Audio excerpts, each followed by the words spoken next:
what you need to do is to make sure, especially say mra and we write him fee and yeka asem him fee. It does not matter how in the least or the worst thing you can do, and I say you're not supposed to do.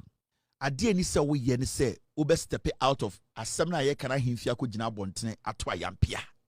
And that is what we saw today. That is what we witnessed today on our TVs.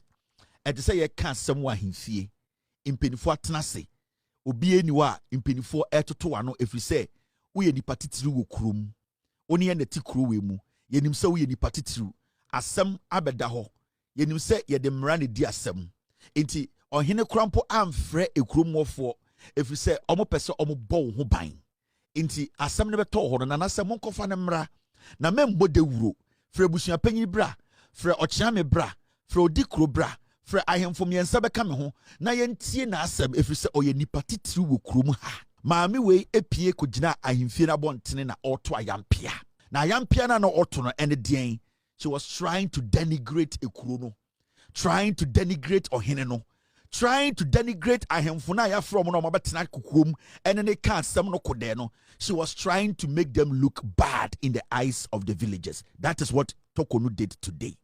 It is a asem sa si den na opese omomoti asem no so no omoye obesa akwa omunim se ye nto asem no so ana se ahemfie ho unwura ho biem na obeko fie akoda. That is the question I'm asking this woman. This woman has lost it. I respect her a lot, but what I saw was the lowest point of a woman who wants to be respected as a woman who is resolute. Torkornoo the oche and then says she's resolute. It does not mean say she is a woman who can stand on her ground. What I saw today is a woman who is still holding on to arrogance, entitlement, a woman whose own deeds are drowning her, but she's refusing to let it go to save herself. Torkornoo is murdering sleep. She is not able to sleep no more because she herself is murdering sleep. That is what I saw today in this woman. This was just a joke. It was so embarrassing. It was like you are watching some comedy. Now, nyoma miensa nende Torkornoo ba ese obabeye. Time of fre se press conference o, se speech o, so cry for help o. Ade miensa no ba so obeye. One, what she tried to do today was to present the government and the NDC, a political party, as a party that is against judges. Opese na opese or present NDC abino. Any NDC party to say a party a omuku judges. This woman. That's what she came to do. She came to do politics.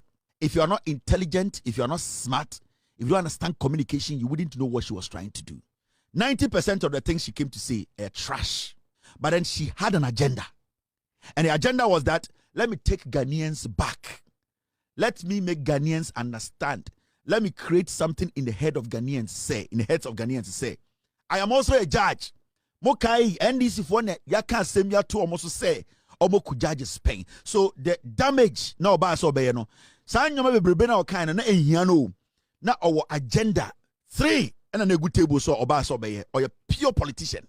Into the first thing she tried to do was to make people think or believe, create the perception say NDC a party no. Oh, omoku judges, omope judges asem, and she at this point is somebody who is suffering from the same fate. Judge phobia you almost suffer. That's what she came to do. That was first. Second, now she wanted to incite we, the citizens who are ready to listen to the fact and follow the process through. She wanted to incite us against Poaman, who is a colleague judge. What she wanted to do was that she wanted other judges and people in the judiciary to see Judge Poaman as somebody who is working against the judiciary. The second agenda was that now I'm going to present myself in a way, I'm going to try and present Poaman in a way to look like he is the snitch. He is the one who is stabbing me in the back. He is the person who is behind the scenes orchestrating all this. And that judges Monte, the judiciary Monte, you all should come to my side. And that Poaman, the NDC, they are using him to destroy me and you. And it's all Tien in Semnibia. He was trying to generalize the heat, to send some threats and some kind of warning to the judges now. Sebio Omai Dean study the process and say, Yebekume, but ya says or Chinebekum. Secondly, she came out to hang Puaman, who is her colleague. And remember, Judge Puaman, he is also following the same Article 146.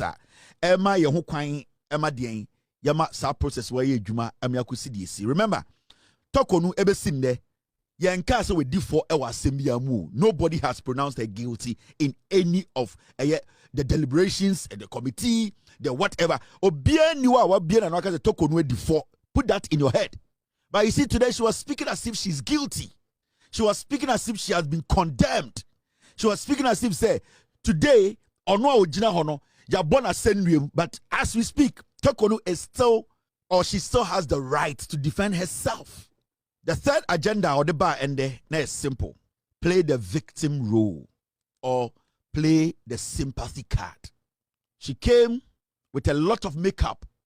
She came to present herself, her face, what she did today. So why a communication now? In summer, she could have sent it out as a presser or as a statement for us to read. But deliberately, what she did today was that she wanted to play the victim. She was in black.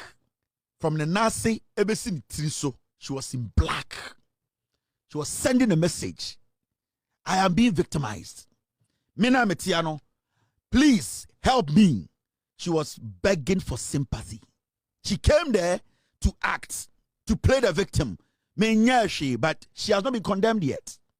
She's not guilty yet. But she came out to portray this picture there. You, me, Emi, Torkornoo. Some people are after me. They want to finish me. They want to destroy me. I have built a good life. Why do they want to do this to me? So what she did, these three things, if you are very smart, you will know what she did. She has sat down to think through what she did today. She wants to take over the thinking of the Ghanaian now on Am Street. So if you get a piece of her video, you can now make a deduction and make a conclusion and say, that's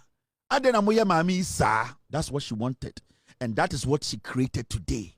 Until she came as a widow. She was in black in everything. Draw session black. With all due respect. She knew what she was doing. She was smart about the oyen in there.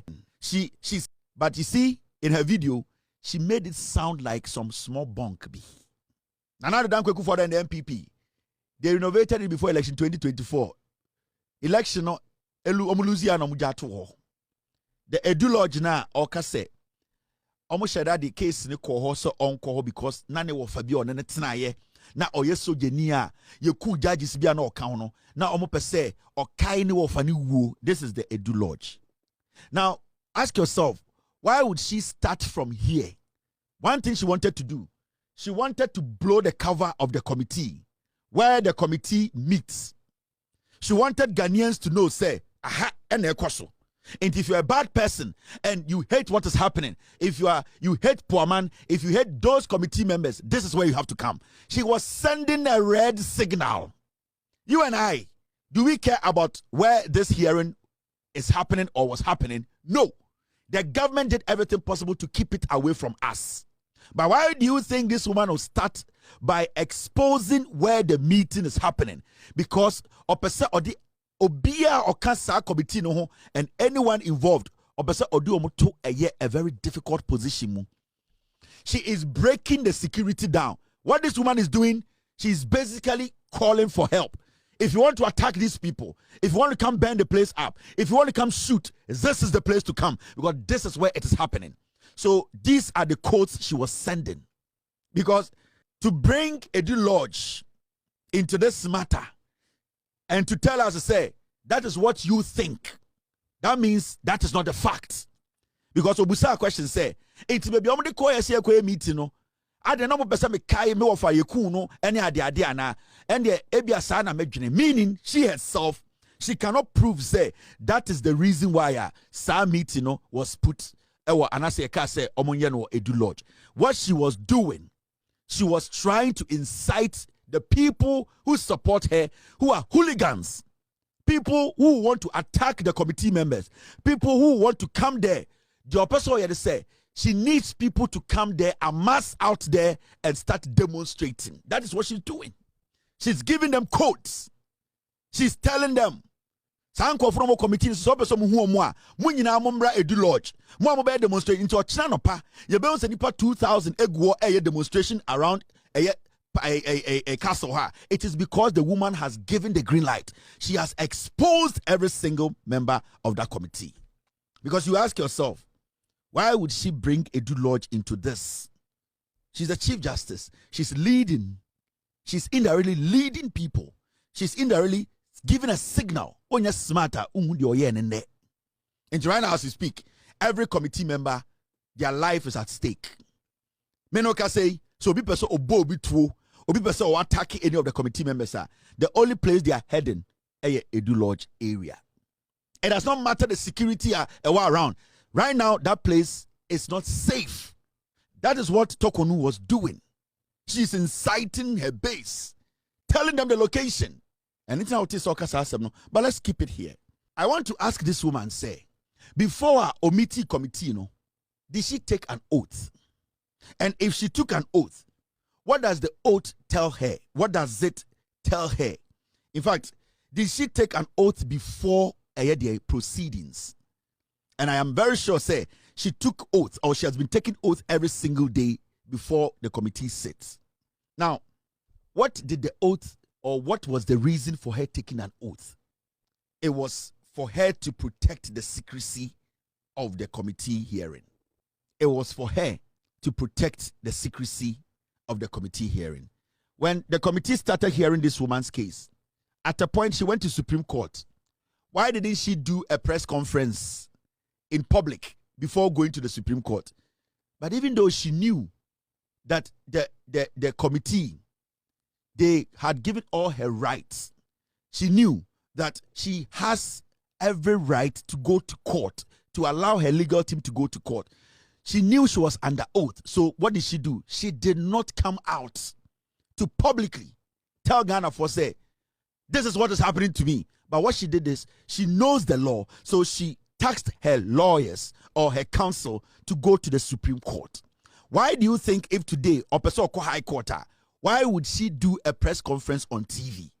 What has changed? Because this is the same woman who adhered to the oath na oteki, and she knew, say, the beginning, say, Nkobeye press conference, say, we boom raso.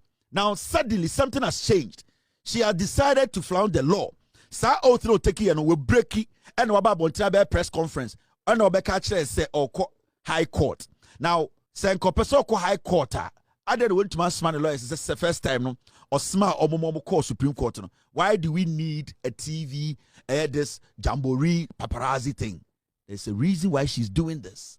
There is a reason why Torkornoo today did this. She wants to blow the country up.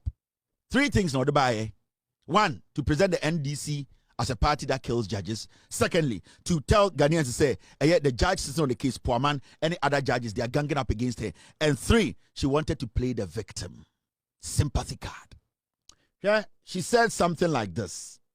Or say, I have received veiled threats that if I don't resign or voluntarily retire, I will be made to suffer harm. Or say, among phobia, sebio, a threaten no. In a form it could be through telephone, it could be obi a watch or so, it could be say obi the sika bejina so, or send the pebi hunu and say, so ono one resign here, sebio, na se ananka se onwanka se anje one tum and retire. Bonia mubedino no, Madame Torkornoo, who is the creme de la creme when it comes to Ghana judiciary ne embra no, she has refused to go to police to make an official statement. How did the threat come?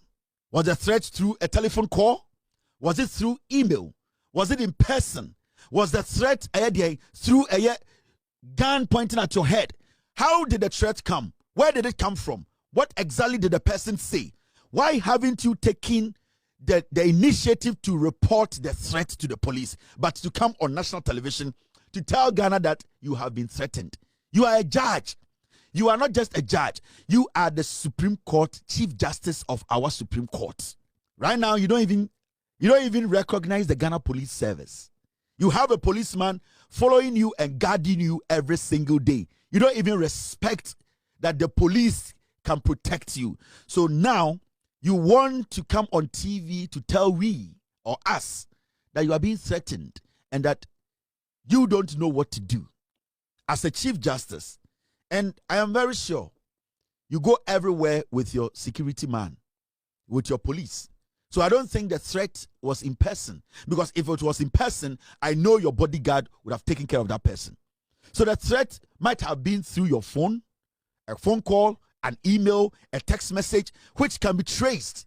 No number in Ghana today. Ghana number be anywhere you to be traced in Ghana and there.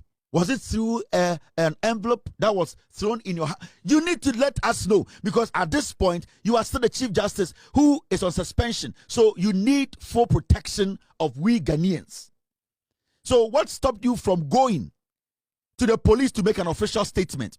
For the Ghana Police Service to issue a statement that the Chief Justice of Ghana has been threatened to resign or voluntarily retire. What stopped you from doing that? Now, you do all these things on TV.